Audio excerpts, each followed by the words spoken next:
feature on your control panel, or at that point, I'll give you the floor. So I'll unmute you. Everyone's muted right now. I'll give you the floor and we can have a dialogue, and so that everyone can hear. And listen, we've got some PBMs here today. I would love for you to disagree with anything that I'm going to share today, so that everyone could form their own opinion based upon that back and forth. Whether you agree or disagree, let's have that conversation. The second way to pose your question is to just send it via chat, at which point when we have a break in the action, I will try and get to that question. So by the end of this presentation, 3 things. I want you to know beyond just a functional role, how PBMs make money. I want you to feel something other than indifference based upon what you learned here today. Otherwise, I've wasted your time, and that's not something that I enjoy doing, wasting people's time.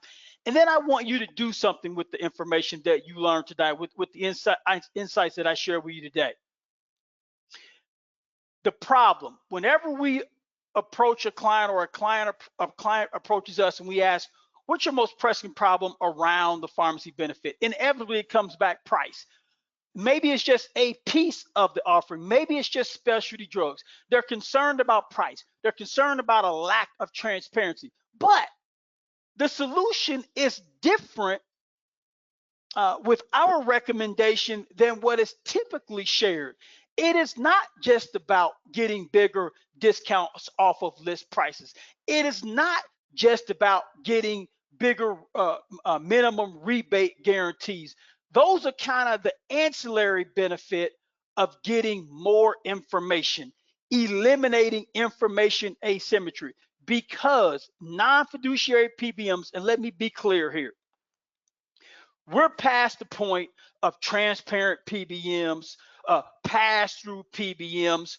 There's only 2 types now, because you know, and you've probably seen that so-called pass-through, so-called transparent PBMs aren't as pass-through, aren't as transparent as they may have led you to believe, especially when you benchmark their performance against the PBM who is a relentless advocate for the client.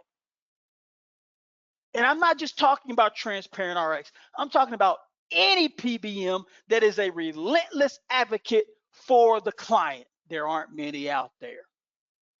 And so PBMs make it intentionally difficult to determine what they are being paid. That is what the focus should be on, folks. That's not, let me back up.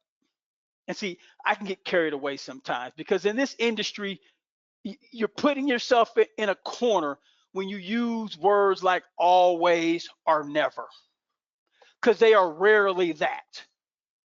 You're safer when you use words like usually or occasionally.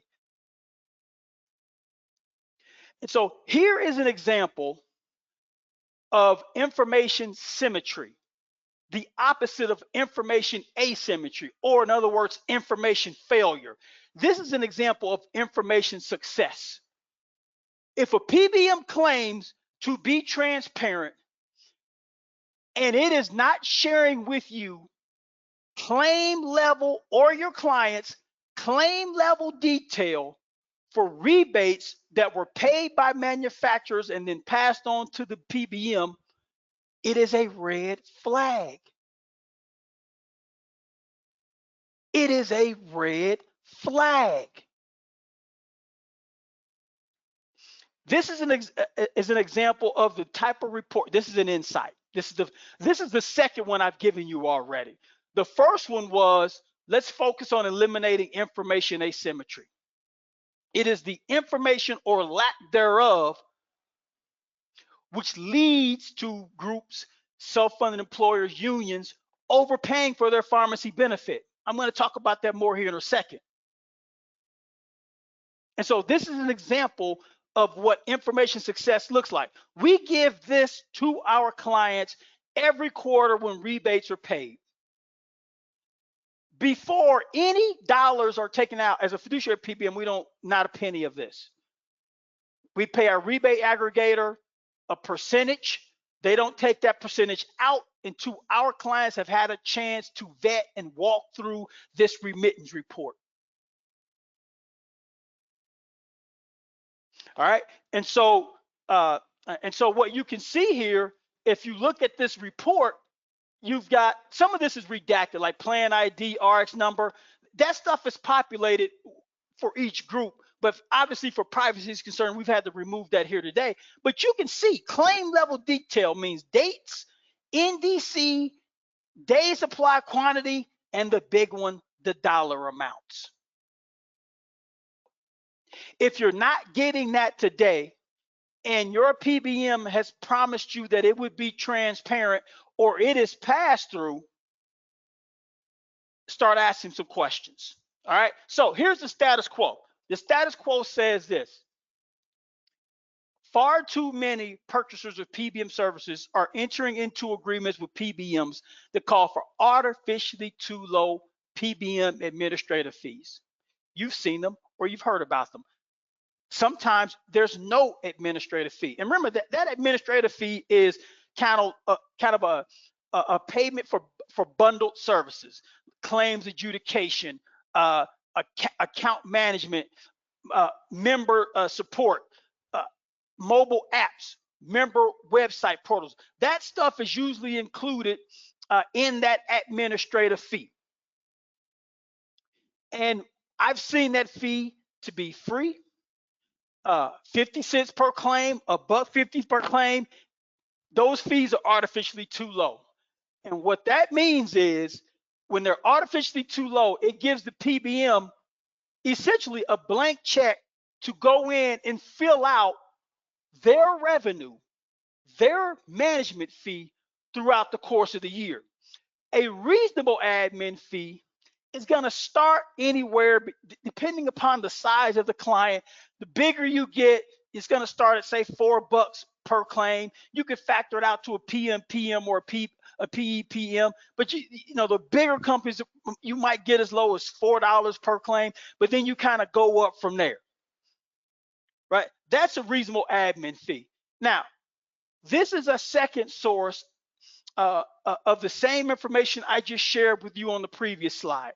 How are PBMs generating their fees? I started out 2 decades ago. I remember when the small molecule brand drugs working for Eli Lilly were driving the profits for PBMs. What happened? Plan sponsors got smart. They cut that revenue source, that undisclosed revenue source off. Then, do you remember? Then you had mandatory mail order. PBMs were forcing members to use their mail order pharmacies. Legislation, employer groups up in arms about that. Then eventually, that source of undisclosed revenue for the PBM was closed off. Then what happens? It's a game of musical chairs. PBMs are playing chess, their clients are playing checkers. You have to think 3 or 4 steps ahead. And so now what's happening? Specialty drug rebates. And now plan sponsors are getting smarter about that and closing those undisclosed revenues off. And now PBMs have already moved that out to what's called MBDCs, medical benefit drug claims. It is the wild, wild west. There is far less scrutiny on medical benefit prescription drugs than there are on the retail side. It is not a coincidence that PBMs are locking arms with carriers and vice versa, because all the revenue that is being lost here, these costs are being shifted to the medical side. All right, so listen, I don't want to sound like I'm bashing PBMs. That's not my intent here.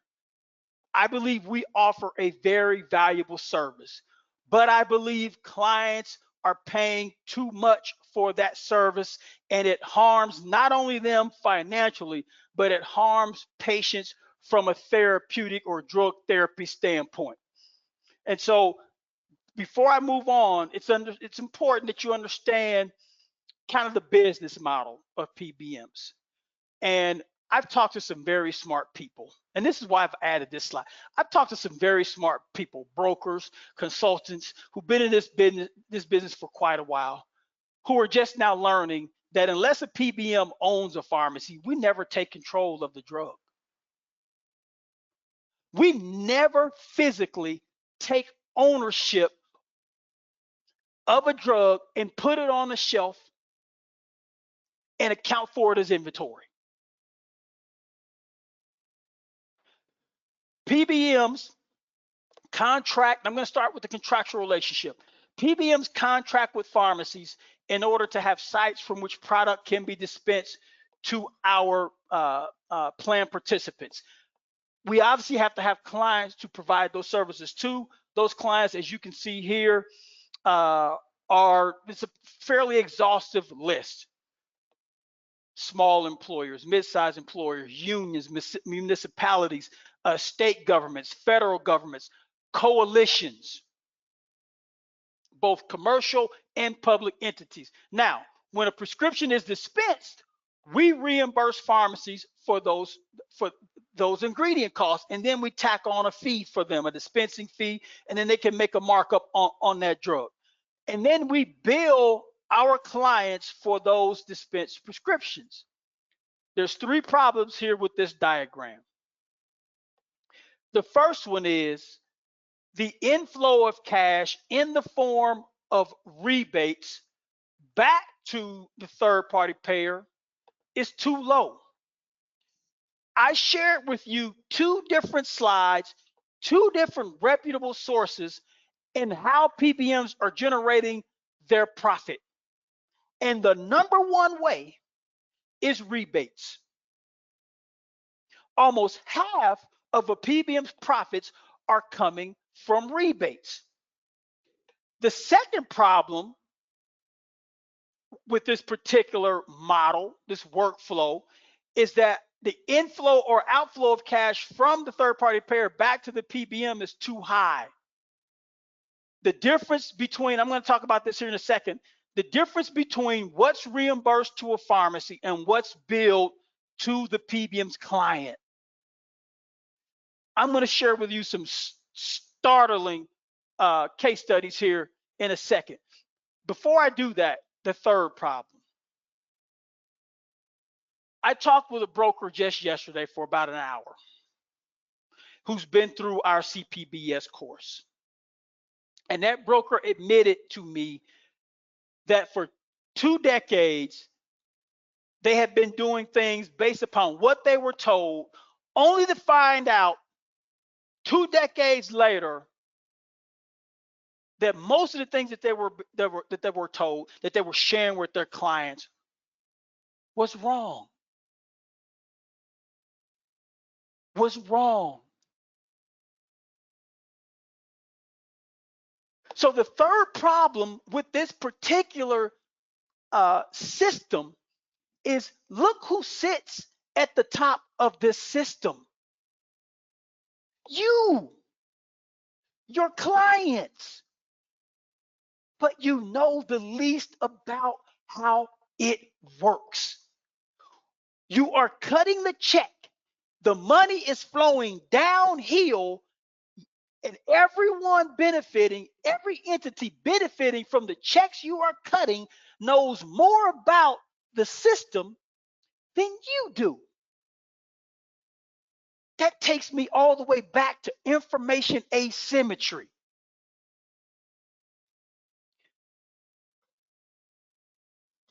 That difference between what a pharmacy is reimbursed and what a third-party payer and employer group is billed for that same drug is the spread. A spread is not a billing error. A billing error is unintentional. A spread is intentional. If a spread occurs, they occur no matter the class of trade, whether it's generic or brand, but more times than not, the margins are going to be far greater with generic drugs than they are brands, because there's more competition. AWP, no one pays it. Yet, it is the list price what ultimately determines what you're going to pay minus a discount. The MAC price is a flat price. It's not a list price. It is a flat price. Whatever that price is on the PBM's MAC list is what you would pay. Now, I'm going to walk through with you really quickly how AWP discounts and MAC prices can quickly manifest into spreads. And I want you to, this is how it's happening every single day. I don't care what size client you are. I don't care how big your checkbook is. You are vulnerable to this happening to you if your contract is not either radically transparent or fiduciary to the fullest extent that that standard of care offers. All right, so let's take a look here really quickly at levothyroxine. 100 milligram, 30 tablets. It's a thorn in my side. You know, people want the Synthroid, they want the Armour, they don't want the levothyroxine, right? It's a thorn in my side. Those aren't on our formulary, but the levothyroxine is. So that's why I'm picking this. So levothyroxine, 561.85 is the AWP. Let's make that an even 560 just to make it simple. Let's say that you negotiate a generic effective rate of 85%. Now, most of you aren't getting that. When I'm saying generic effective rate, what I'm suggesting is no matter the benchmark used to determine what you're ultimately billed, whether it's AWP minus, whether it's MAC, whether it's UNC, or whether it's the member's copayment, right? Whatever it is, you factor all of those in at the end of the month or at the end of the year, you're achieving a minimum 85% discount off of AWP. That's what GER means. So let's say here we're getting an 85% GER. That would mean that the discount is going to be somewhere around $475. So that's going to leave us with what, $85. Now, this is the AWP minus, okay? This is the price benchmark being used, AWP minus. Now, take a look at what this product costs the pharmacy to put on the shelf. Mind you, pharmacies are being forced out of business because the reimbursements coming back from PBMs no longer leave them with the ability to keep the lights on. They're being forced out of business. They would love to get 100% markup on every generic drug that's dispensed. But in reality, sometimes they lose money. I'm telling you this from experience. Real quick, PBMs are, there's three big ones, right? Everybody knows who they are. And a lot of people confuse that market structure of being an oligopoly, but it's not. It's an oligopsony. An oligopoly is when you have very few buyers, right? Let me back up. Very few sellers. An oligopsony is when you have very few buyers. There are very few buyers of prescription drugs. The three big ones make up 75%. So they have the power over all the pharmacies and are reimbursing them because of that power below market value in a lot of cases. I haven't done the research to say most cases. I can just say in a lot of cases, and that's why they're being forced out of business. I say that to say this. If a PBM reimburses for this particular claim with 100% markup, let's assume $8. Let's call the dispensing fee a wash. The PBM reimbursing the pharmacy $8 with 100% markup, that leaves here, what, $77. That's the spread. That's the spread. That is how fast it could manifest. Purchasers of PBM services, you're focusing on the big discount, not really knowing, because it's a transactional relationship, what these AWPs can amount to and how big they can be.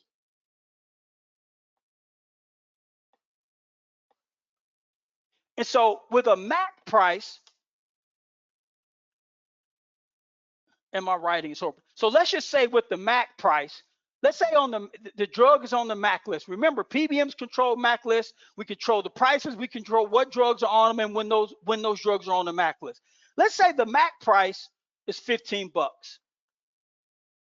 Remember, the cost out of pocket for the PBM to the pharmacy doesn't change. It's still going to be $8. Now you have a spread of $7. Now you have a spread of $7. The state of Ohio, just 2 years ago, this is public information, folks. The state of Ohio, just 2 years ago, decided it was going to pivot. It was no longer going to measure first and foremost the proposals sent by PBMs or the performance of PBMs by discounts off of AWP or minimum rebate guarantees. It wasn't going to do that. Instead, it wanted to delve into how much are we paying you for the service that we hired you to perform? How much are you making? And see, I've been a part of hundreds of RFPs, and I can tell you, not one consultant, not one broker has ever made a part of their RFP a metric in trying to determine how much money the PBM is making. It's done indirectly based upon AWP discounts, minimum rebate guarantees, which I've just shared with you, and I'm going to continue to do so today, can be very, very misleading.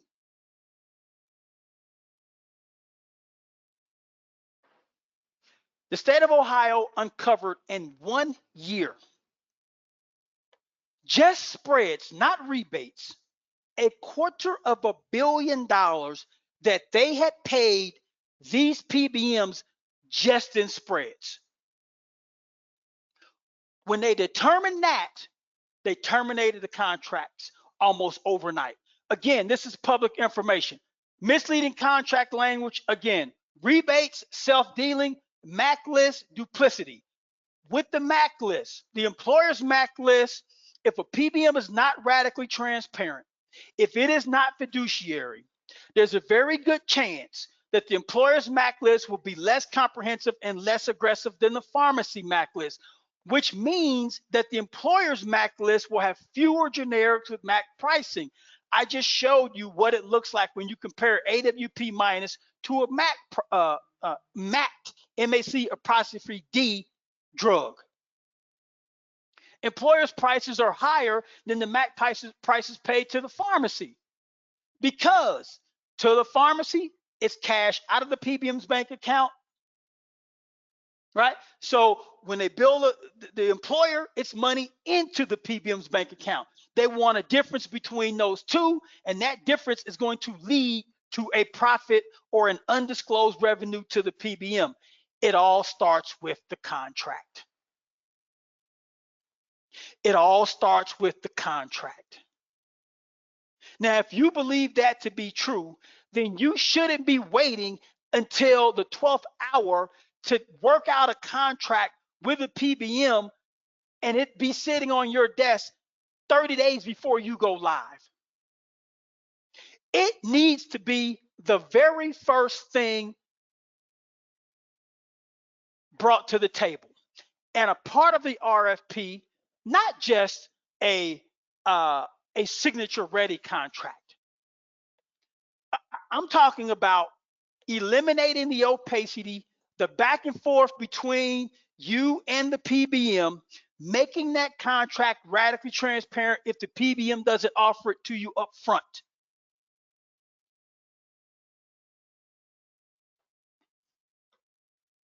All right, payments received by Express Scripts. Listen, this is a case study that is already out there.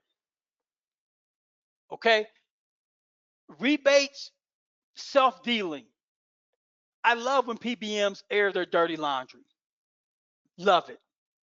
Express Scripts sued Kaleo for rebates it believed it was owed, and I believe that Express Scripts was owed those rebates. Kaleo refused to pay.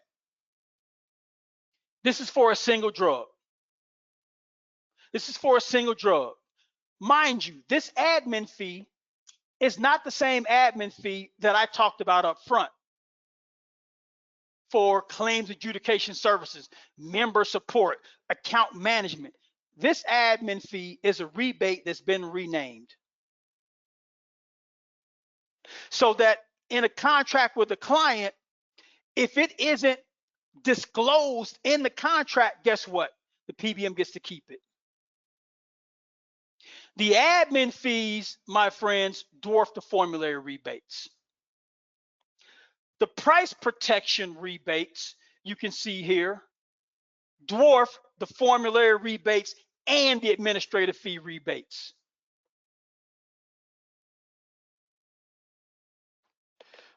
Outcomes rebates. You'll see these in contracts in the fine print. It'll usually talk about something about performance-based or clinical programs, or value-based. It'll say something like that, and it'll be 2 or 3 sentences. These are rebates that PBMs are receiving from manufacturers for these reasons that you see here.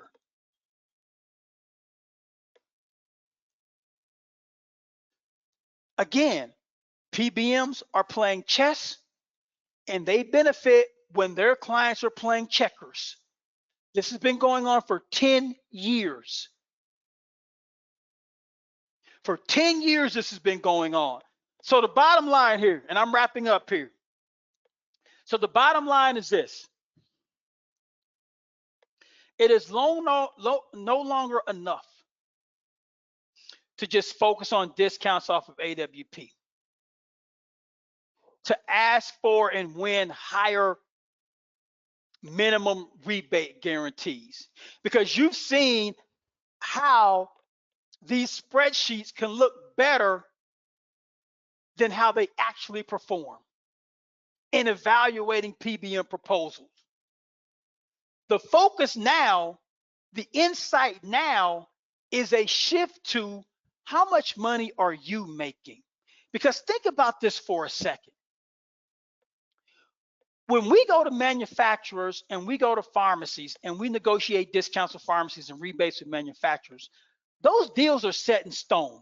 They are static. They are not dynamic. They don't change. We don't go back to them and say, hey, can you get us a better deal? Otherwise, we're going to lose this client. They're asking for this. No. We can only return to you what we negotiate with them. And so your task is to understand what you're leaving on the table financially when you negotiate with the PBM. Because when you enter an opaque relationship in terms of contract language with the PBM, you're allowing that PBM to keep more of its negotiated discounts from pharmacy networks and manufacturers than would a sophisticated or more sophisticated client would allow. The significance of that, and I'm going to show you here a case study here in a second. Maybe you've read my white paper I just put out in the last few weeks. The significance of that is the PBM's take home, what it is keeping for itself, is hidden here, folks. And so while a lot of folks are up in arms about the cost that PBMs are adding to the supply chain, they don't understand to an above average level or a more sophisticated level on why that's happening.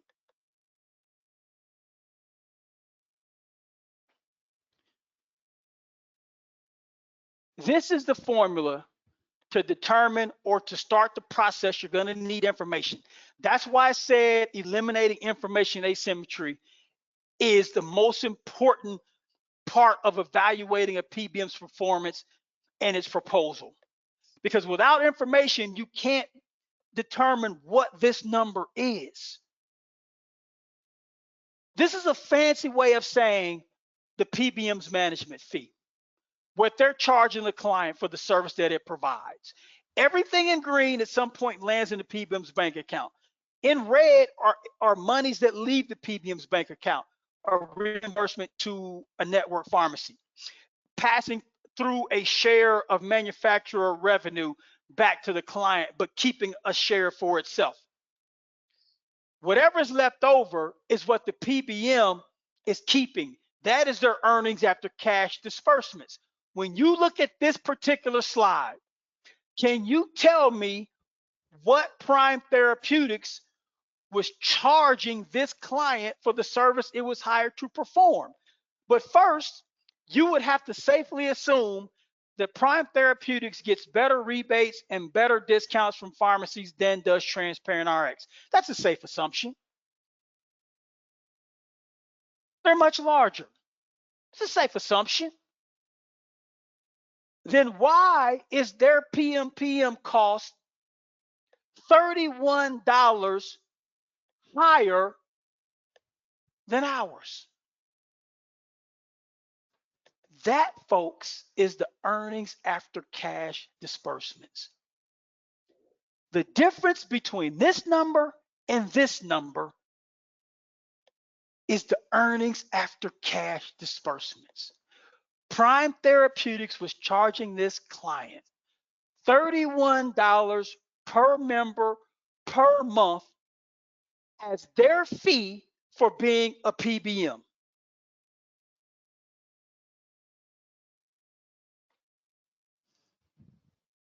And I'm wrapping up here.